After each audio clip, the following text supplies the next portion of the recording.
الحمد لله نحمده ونستعينه ونستغفره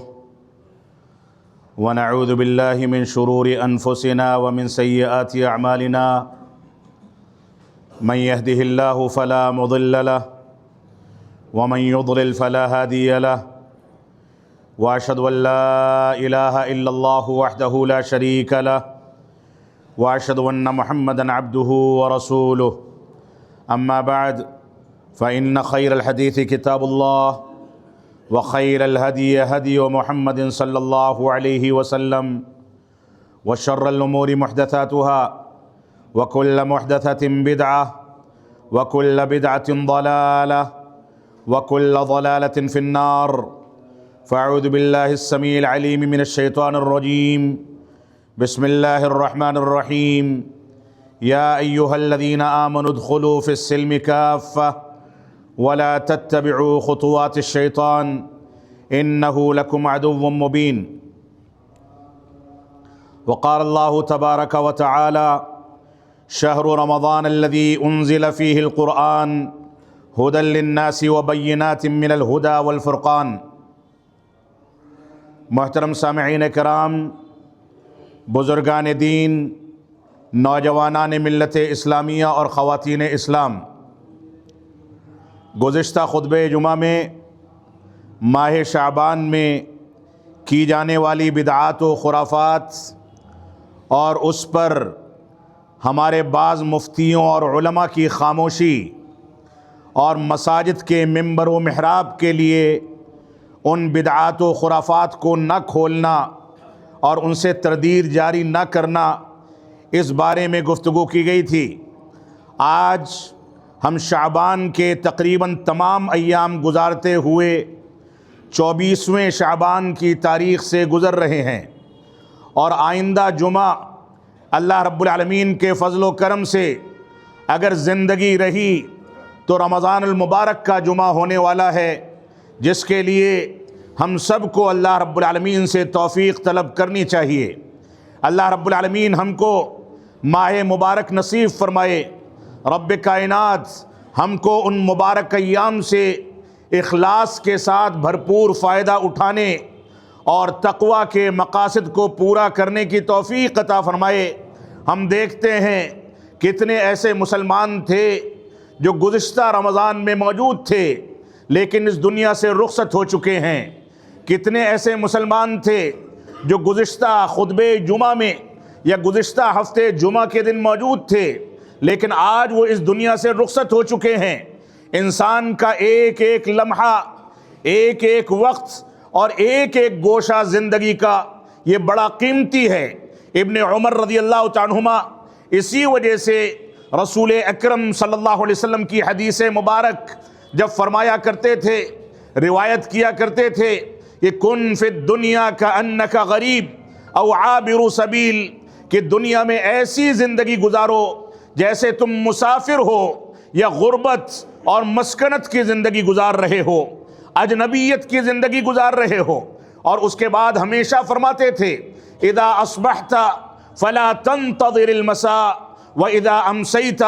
فلا تنتظر الصباح۔ فرماتے تھے کہ اگر صبح کے وقت میں داخل ہو جاؤ تو شام کا انتظار مت کرو، شام کا وقت مل جائے تو صبح کا انتظار مت کرو، کیونکہ ایک مومن اپنی زندگی کے تمام مراحل کو اس دنیا کا آخری لمحہ سمجھ کر کے زندگی گزارتا ہے، اور یہی تصور ہر مسلمان کا ہونا چاہیے کہ اس کو آخرت میں جواب دینا ہے، اللہ رب العالمین کے یہاں اس کو اپنے عمل کا حساب کتاب دینا ہے، اس کو اسی عمل کے نتیجے میں جنت یا جہنم کا فیصلہ سنا کر کے ناکام یا کامیاب کیا جائے گا۔ تو ایک مسلمان کی ذمہ داری ہے کہ ہر لمحے کو زندگی کا آخری لمحہ سمجھ کر کے چلے۔ آنے والے ہفتے میں جیسا کہ آپ کو بتایا گیا ماہ رمضان المبارک کی ابتدا ہونے والی ہے۔ جمعہ یا جمعرات کو یکم رمضان کیا امکان ہے،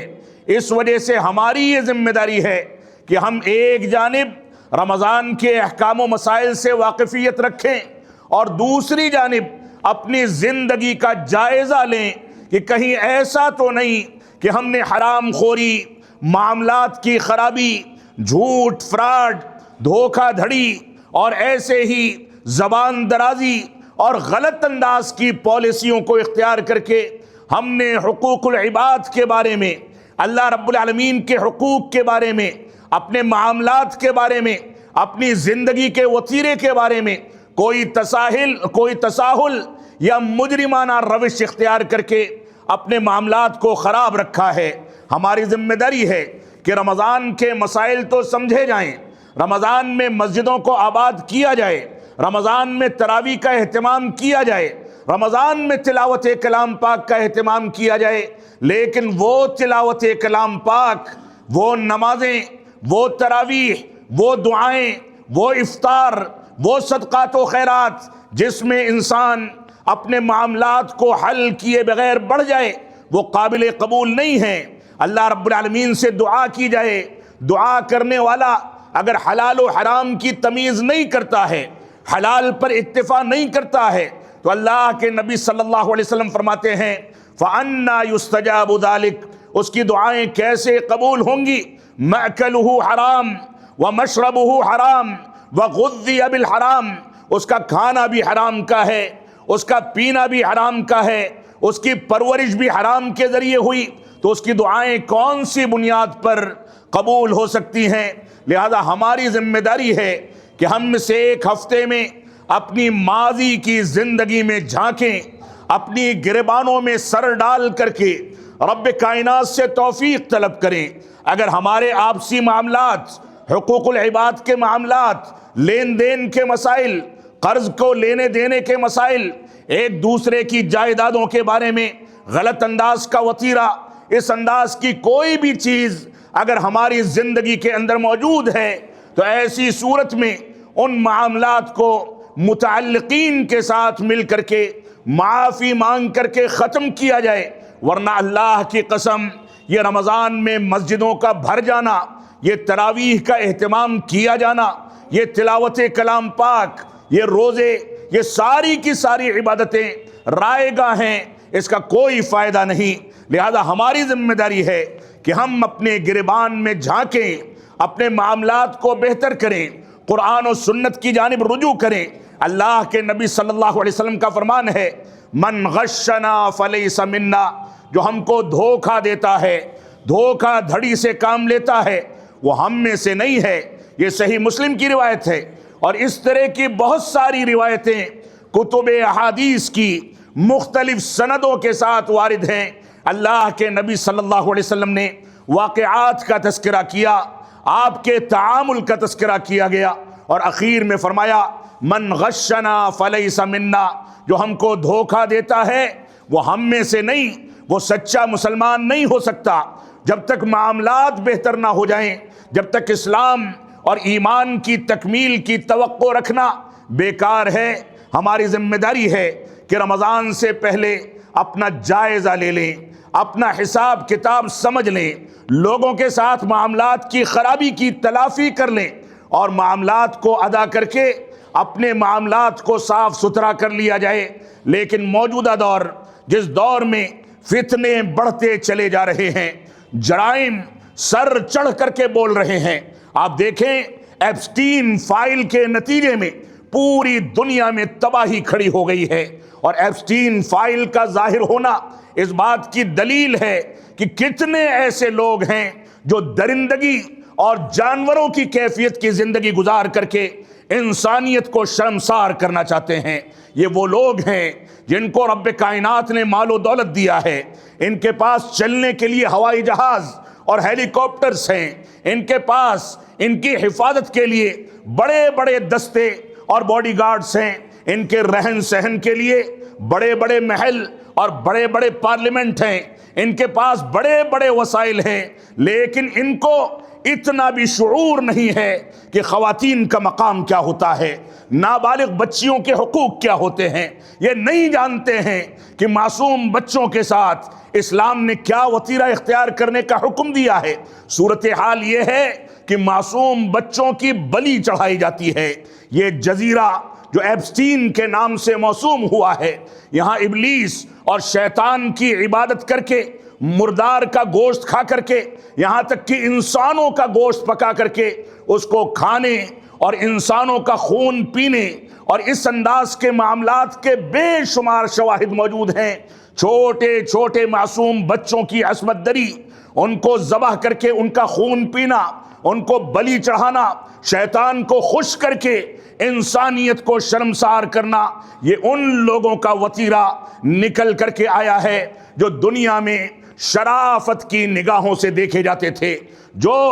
حقوق انسانی کے تحفظ کے لیے آوازیں بلند کرتے تھے، جو لوگ دنیا کے اندر شرافت کی باتیں کرتے تھے، جن کے پیسے کی بنیاد پر لوگ ان کے آگے ہاتھ جوڑنے پر مجبور تھے، ان کے آگے جھکنے پر مجبور تھے، لیکن اس فائل نے یہ واضح کر دیا کہ اس انسانیت کو، اس دنیا کو، اس روئے زمین پر عقل و شعور رکھنے والوں کو اگر عزت و وقار چاہیے، اگر سر بلندی چاہیے، ان لوگوں کو عزت و وقار کی زندگی چاہیے، تو صرف اور صرف اسلامی تعلیمات اس کا ایک حل ہیں، کیونکہ یہ اسلام خواتین کو مقام دیتا ہے، یہ اسلام بچوں کے حقوق بیان کرتا ہے، یہ اسلام یہاں تک بتاتا ہے کہ راستے پر چلتے ہوئے اگر تم کو کانٹا نظر آ جائے، کوئی پتھر پڑا ہو تو اس کو ہٹا دیا جائے، اس میں بھی ثواب اور صدقے کا کام ہے۔ یہ اسلام تنہا وہ مذہب ہے جو یہ تعلیم دیتا ہے کہ بہتی نہر پر بھی پانی کی فضول خرچی کرنا یہ جائز نہیں ہے۔ یہ اسلام ہم کو اجتماعی شعور سکھاتے ہوئے شور شراپا کرنے، لوگوں کے حقوق مارنے اور ایسے ہی بے چینی پیدا کرنے سے سختی کے ساتھ روکتا ہے۔ یہ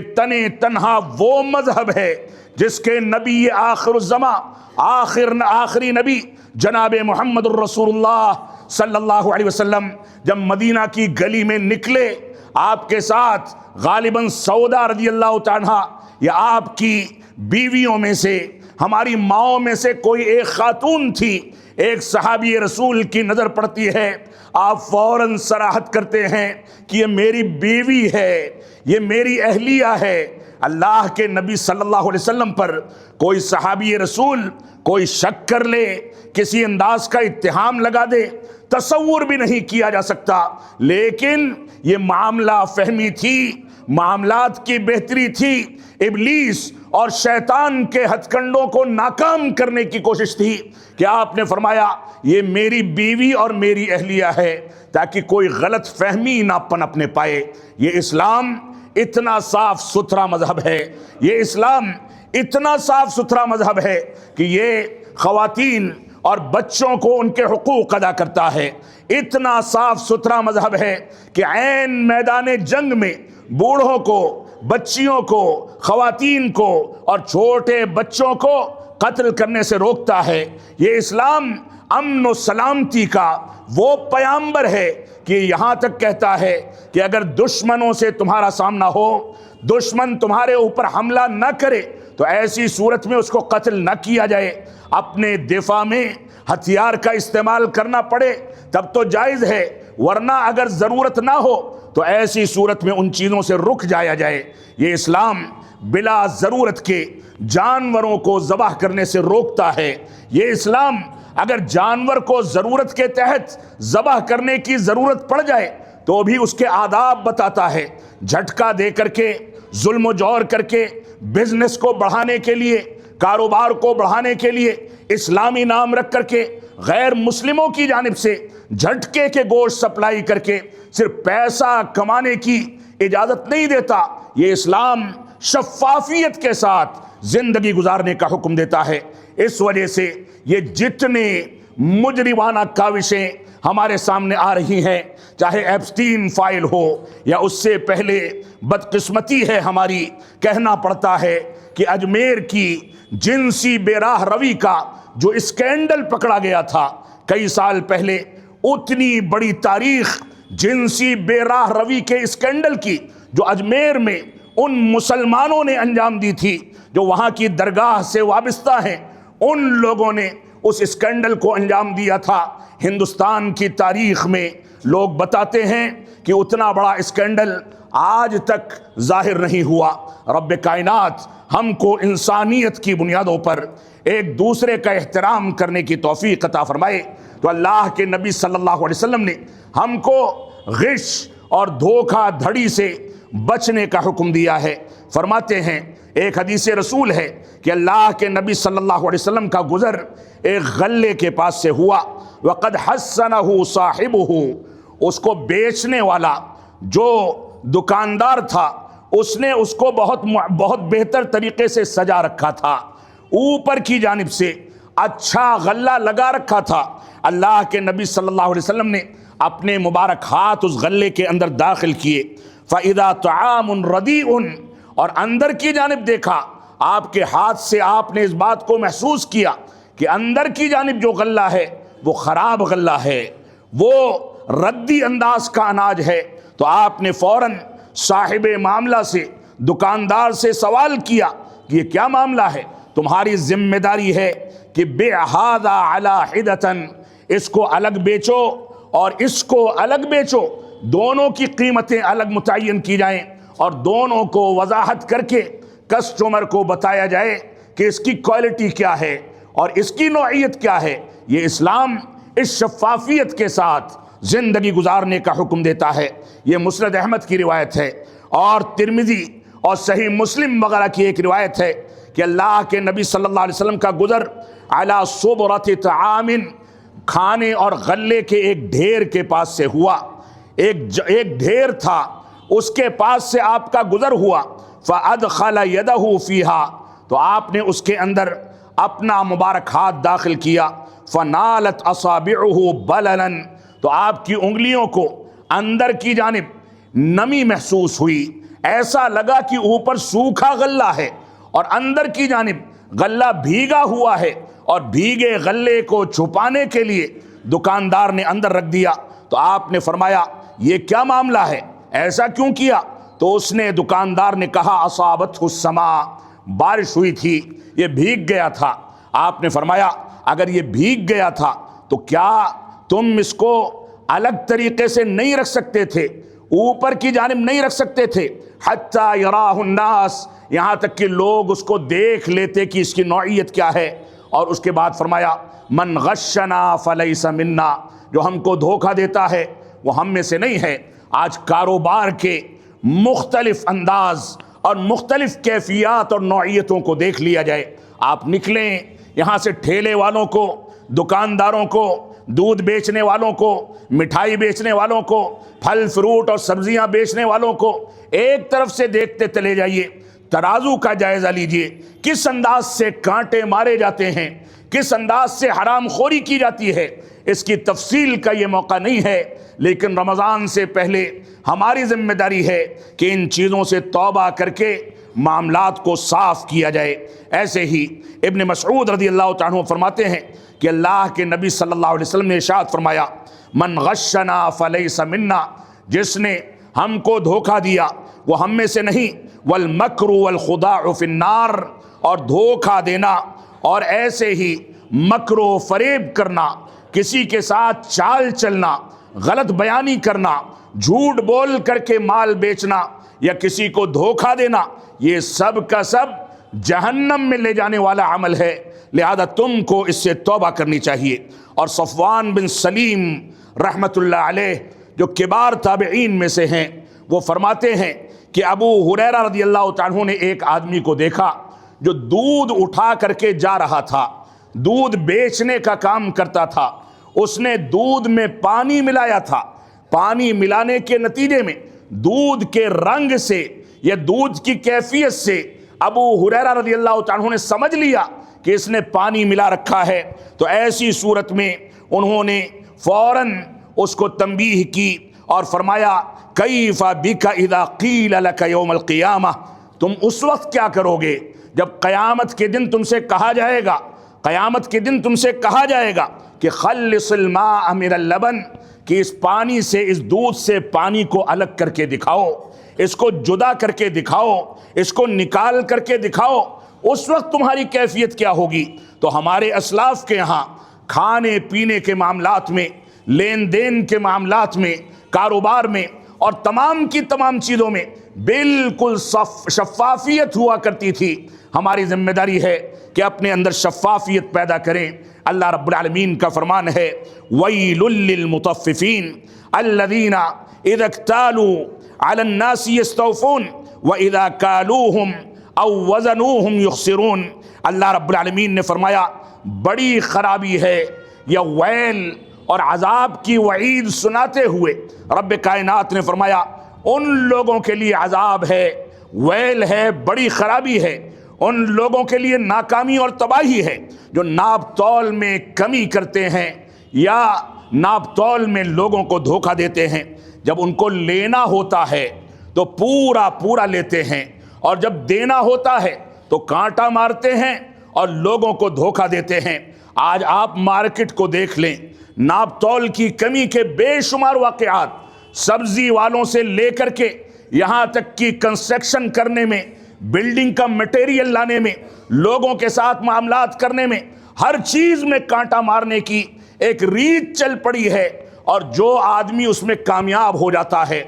وہ اندرونی مسکراہٹ مسکرا کر کے سمجھتا ہے میں نے بڑا تیر مار لیا، میں بڑا ذہین ہوں، میں بہت چالاک ہوں، جبکہ حقیقت یہ ہے کہ وہ اپنی عاقبت تباہ کر کے اللہ رب العالمین کو ناراض کر رہا ہے۔ آپ دیکھیں کس انداز سے سونے چاندی کے کاروبار سے لے کر کے سبزی بیچنے اور چھوٹے موٹے کاروبار تک ہر چیز میں جس انداز سے دھوکہ دھڑی کر کے کاروبار کیا جاتا ہے۔ اگر آپ کوئی پھل خریدیں، سبزی خریدیں، آپ کی نگاہیں کسی جانب چلی جائیں تو اسی بیچ میں تھوڑا بہت خراب مال ڈال کر کے دبا دیا جاتا ہے اور اس کو تھیلی میں کر کے روانہ کر دیا جاتا ہے۔ یہ دھوکہ دھڑی اور اس انداز کا دھوکہ یہ کسی بھی صورت میں آپ کے لیے جائز نہیں ہوگا۔ ہماری ذمہ داری ہے کہ ہم اس روایت کو سامنے رکھیں۔ اللہ رب العالمین کے بارے میں رسول اکرم صلی اللہ علیہ وسلم فرماتے ہیں کہ یا ایھا الناس ان اللہ طیب لا یقبل الا طیبا۔ اے لوگو سنو، اللہ رب العالمین پاکیزہ ہے اور صرف پاکیزہ چیزوں کو پسند فرماتا ہے، اور جو ناپاک چیزیں ہیں ان کو نہیں پسند فرماتا۔ اور اسی طویل حدیث میں آگے آپ نے فرمایا وَذَكَرَ الرَّجُلُ، ایک آدمی کا تذکرہ کیا، یطیل السفر اشعث اغبر، وہ لمبا سفر کر کے آتا ہے، بال اس کے بکھرے ہوئے ہیں اور ایسے ہی گرد آلود ہے، دھول اٹی ہوئی ہے، کپڑے میلے ہو چکے ہیں، اور اس کے بعد وہ آسمان کی جانب ہاتھ اٹھا کر کے کہتا ہے یا ربی یا ربی، اے میرے رب، اے میرے پالنہار، میری دعاؤں کو سن لے۔ تو اللہ کے رسول صلی اللہ علیہ وسلم فرماتے ہیں فَأَنَّا يُسْتَجَابُ ذَلِكَ، اس کی دعائیں کیسے قبول ہوں گی؟ مَأْكَلُهُ حرام وَمَشْرَبُهُ حرام وَغُذِّيَ بِالْحرام، اس کا کھانا بھی حرام کا ہے، پینا بھی حرام کا ہے، اور اس کی پرورش بھی حرام کے ذریعے سے ہوئی ہے۔ اس وجہ سے ہماری ذمہ داری ہے کہ ہم حلال روزی پر اکتفا کریں، چاہے فاقہ کرنا پڑے، چاہے بھوکا مرنا پڑے، لیکن حرام کا لقمہ ہمارے منہ میں نہ جانا پڑے، نہ جانے پائے۔ اور آپ دیکھیں وہ روایت جو ترمذی کی روایت ہے جس میں اللہ کے نبی صلی اللہ علیہ وسلم فرماتے ہیں لا تزول قدم عبد، کسی بندے کا قیامت کے دن پیر ہل نہیں سکے گا، قدم آگے نہیں بڑھ سکیں گے، یہاں تک کہ اس سے 5 چیزوں کے بارے میں سوال نہ کر لیا جائے، اور انہی چیزوں میں ایک سوال یہ ہوگا من این اکتسبہ وفیما انفقہ، یہ مال و دولت جو تم کو دیا تھا اس کے بارے میں سوال کیا جائے گا کہ کہاں سے کمایا تھا اور کہاں خرچ کیا تھا۔ آج مسلمانوں کی ایک بڑی تعداد ایسی ہے جو اس بات کو نہیں سمجھتی کہ ہم نے مال کہاں سے کمایا ہے، کما کر کے اور اس کے بعد خرچ کرنے میں بھی اپنی مرضی سے جیسے چاہیں پیسہ برباد کرتے ہیں۔ ان دونوں چیزوں کے بارے میں قیامت کے دن ہم سے سوال کیا جائے گا، اور اس سوال کا صحیح جواب اگر کسی نے دے دیا، دنیا میں حلال خور تھا، تب تو اس کو کامیابی ملے گی، ورنہ اس کے قدم بھی ہلنے نہیں پائیں گے، اور وہ تباہی کے دہانے پر چلا جائے گا۔ اس وجہ سے ہماری ذمہ داری ہے کہ ان چیزوں کی رعایت کریں۔ اللہ کے نبی صلی اللہ علیہ وسلم اس سلسلے میں لوگوں کو وصیت کیا کرتے تھے۔ جب آپ کسی کا جنازہ پڑھاتے تو جنازے کی جماعت کی ابتدا سے پہلے پیچھے گھوم کر کے اعلان کرتے تھے کہ جو میت ہے اس کے ذمے کسی کا لین دین باقی ہو، کسی کا مال و دولت اور لینا دینا باقی ہو تو ابھی اس کے وارثین سے وہ بات کر کے ان معاملات کو ختم کر لے۔ معاملات کی شفافیت کی یہ اہمیت صرف مذہب اسلام کے اندر ہے کہ میت موجود ہے اس وقت اس کے وارثین کو ابھارا جاتا تھا۔ وارثین فقیر ہیں اور ادا نہیں کر سکتے تو اللہ کے نبی صلی اللہ علیہ وسلم اعلان کرتے تھے، کوئی صاحب مال، صاحب ثروت، کوئی مال و دولت والا جو امیر ہے، اللہ رب العالمین نے نواز رکھا ہے، وہ اٹھے اور اپنے بھائی کے قرض کی ادائیگی کی ذمہ داری لے۔ صحابہ کرام ذمہ داری لیتے تھے اور اس کے بعد جنازہ پڑھایا جاتا تھا۔ ہماری ذمہ داری ہے کہ ہم صحیح انداز سے ان چیزوں کو سامنے رکھیں۔ آپ صورتحال آپ کے سامنے پیش کر دی گئی، لیکن صورتحال کا جائزہ لیا جائے تو ہم توحید کے مسائل میں اللہ رب العالمین کو دھوکہ دینے سے نہیں چوکتے، اتباع رسول کے مسائل میں اللہ کے نبی صلی اللہ علیہ وسلم کے حقوق کو تلف کرنے اور کنارے رکھنے سے نہیں چوکتے، اور ایسے ہی دین کے نام پر مسلمانوں کا ایک بڑا طبقہ ہے جو دین کے نام پر سیاست کرتا ہے۔ پڑوسی ملک میں ریاست مدینہ کا وعدہ کر کے کسی نے لوگوں کو دھوکے میں ڈالا، کوئی اقامت دین کے نام پر، کوئی حکومت الہیہ کے نام پر، کوئی توحید کی تعبیرات کو بدل کر کے اسلام اور مسلمانوں کے جذبات سے کھلواڑ کر کے اسلام کو سیاست کے لیے استعمال کرتا ہے، جبکہ اسلام سیاست کے لیے نہیں، توحید اور توحید عبادت کی تنفیذ کے لیے دنیا میں بھیجا گیا ہے۔ ہماری ذمہ داری ہے کہ مسلمانوں میں جذبات پیدا کریں تو مسجدوں کو آباد کرنے کے لیے جذبات پیدا کیے جائیں، مسلمانوں میں جذبات پیدا کیے جائیں تو معاملات کی بہتری کے لیے جذبات پیدا کیے جائیں۔ یہ جذباتی قسم کے نعرے اور اسلام کے نام پر لوگوں کو ابھارنا اور اسلام کے نام پر سیاست کھیلنا، یہ ان لوگوں اور ہمارے بیچ میں جو فرق ہونا چاہیے، جو غیر مسلم ہیں اور مذہب اور دھرم کے نام پر سیاست کھیل کر کے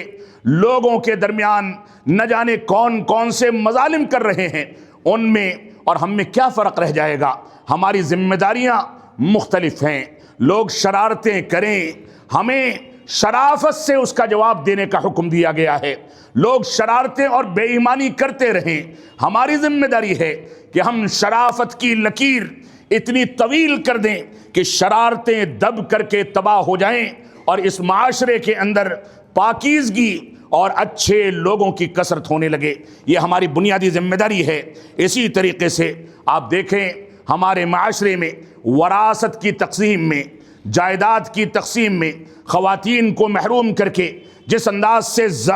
مظالم کیے جاتے ہیں، خواتین کے ساتھ ناروا سلوک کر کے ان کو حلالہ پر، طلاق پر مجبور کیا جاتا ہے، ان کے حقوق کی حق تلفی کی جاتی ہے، تعمیرات کے کاموں میں، کاروبار میں، ڈیوٹی کرنے کے اوقات میں جس انداز سے مسلمان کانٹا مارتا ہے اور غیر مسلم امپلائیز جو اس کے ساتھ کام کرتے ہیں ان کی مثالیں پکڑ کر کے اس سے راستہ اختیار کرتا ہے۔ جو کرے کرتا رہے، آپ کی ذمہ داریاں آپ سے ساقط نہیں ہوتی ہیں۔ آپ کی ذمہ داری ہے کہ معاملات کی خرابی سے توبہ کریں، آپ کی ذمہ داری ہے کہ قرض کے لین دین کے معاملات کو بہتر کریں، آپ کی ذمہ داری ہے کہ زبان کو لگام دی جائے، گالی گلوچ سے توبہ کی جائے، آپ کی ذمہ داری ہے کہ جھوٹ سے توبہ کی جائے اور جھوٹ سے نجات حاصل کی جائے، آپ کی ذمہ داری ہے کہ اپنے معاملات کو بہتر کریں، ورنہ اس دنیا میں جرائم اگر دیکھے جائیں تو ایسے جرائم ہیں جن کی چھوٹی سی مثال یہ ایپسٹین کی شکل میں آپ کے سامنے پیش کی گئی، ورنہ شرک و بدعات یہ کسی جرم سے کم نہیں۔ رب کائنات ہم کو حسن اخلاق اختیار کرنے، توحید، اتباع رسول، عظمت صحابہ اور دین کے دوسرے تمام فروعی مسائل میں قرآن و سنت کے مطابق زندگی گزارنے کی رب کائنات ہم کو توفیق عطا فرمائے۔ ہم جب تک جئیں تب تک اسلام پر جئیں، جب ہمارا خاتمہ ہو تو ایمان پر ہو۔ بارک اللہ لنا ولکم فی القرآن المجید ونفعنی وإیاکم بالآیات والذکر الحمید، انہ تعالی جواد کریم ملک بر رؤوف الرحیم۔